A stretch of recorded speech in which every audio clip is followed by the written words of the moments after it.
دوستو اللہ تعالیٰ نے فرعون کی لاش کو دنیا کے لیے عبرت کی نشانی بنا کر چھوڑا ہے، اور فرعون کی لاش سے جڑے ایسے کئی پراسرار راز موجود ہیں جو اللہ تعالیٰ نے قرآن پاک میں نشانی کے طور پر بیان فرمایا ہے، جنہیں آج جدید سائنس بھی کڑی ریسرچ کرنے کے بعد تسلیم کرتی نظر آتی ہے۔ ناظرین، فرعون نے حضرت موسیٰ علیہ السلام اور آپ کی قوم بنی اسرائیل پر بہت سے ظلم و ستم ڈھائے تھے۔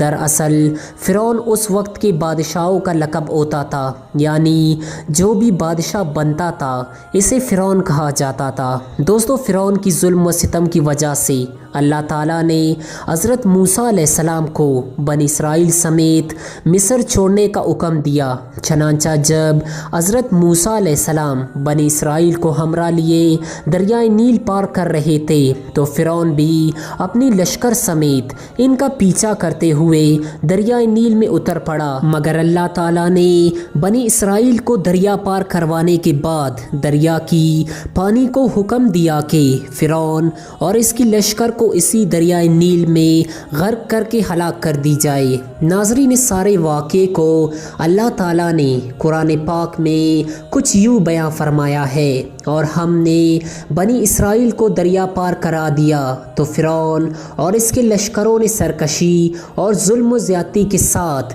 ان کا پیچھا کیا، حتیٰ کہ جب فرعون ڈوبنے لگا تو بول اٹھا کہ میں اس بات پر ایمان لے آیا کہ اللہ کے سوا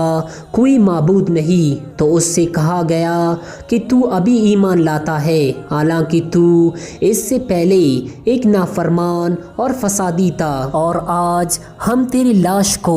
بچا لیں گے تاکہ تو بعد میں آنے والوں کے لیے عبرت کی نشانی بنے، اور بے شک بہت سے لوگ ہماری نشانیوں سے ضرور غافل ہے۔ ناظرین، اس آیات میں یہ واضح فرمایا گیا ہے کہ اللہ تعالیٰ فرعون کی لاش کو دنیا کے لیے باعث عبرت رکھے گی۔ چنانچہ فرمان الہی کے عین مطابق فرعون کی ممی شدہ جسم کو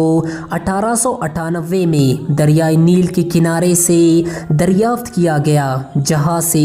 اسے قاہرہ منتقل کر دیا گیا۔ دوستو، جون 1975 میں ڈاکٹروں نے فرعون کی ان حصوں کا جائزہ لیا جو آج تک ڈھکے ہوئے تھے، اور مزید تحقیقات کرنے کے بعد اس کے لاش کو پیرس لے جایا گیا، جہاں ماہرین کی مشاہدات نے بتایا کہ اس کی لاش کی فوری موت کا سبب وہ شدید چوٹ تھی جو اس کی کھوپڑی کی سامنے والے حصے میں لگی۔ اور دوستو، یہ تمام تحقیقات قرآن پاک میں بیان کردہ فرعون کے مرنے کی تصدیق کرتی ہے، کہ جس میں بتایا گیا کہ فرعون کو دریا کے موجوں نے اپنے لپیٹ میں لے لیا تھا۔ معزز ناظرین، مصر میں پہلے کے دور میں لوگ لاشوں کو ایک ایسا مسالہ لگاتے تھے جن سے لاشیں محفوظ رہتی تھی۔ ان میں سے چند ممیوں کی لاشیں آج بھی پڑی ہوئی ہے، جن کی لاشوں سے یہ پتہ چلتا ہے کہ یہ کسی مردے کی کال ہے، لیکن فرعون کی ممی وہ واحد لاش ہے جس پر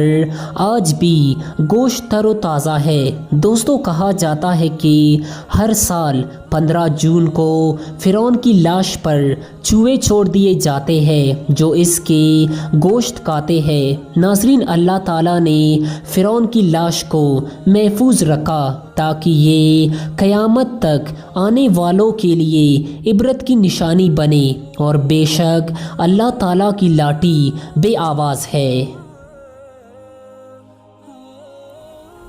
دوستو، ویڈیو کے بارے میں اپنے خیالات کا اظہار کمنٹ سیکشن میں ضرور کریں، اور مزید ویڈیوز دیکھنے کے لیے ہمارے چینل کو بھی سبسکرائب کر لیں۔ Thanks to watch. اللہ حافظ۔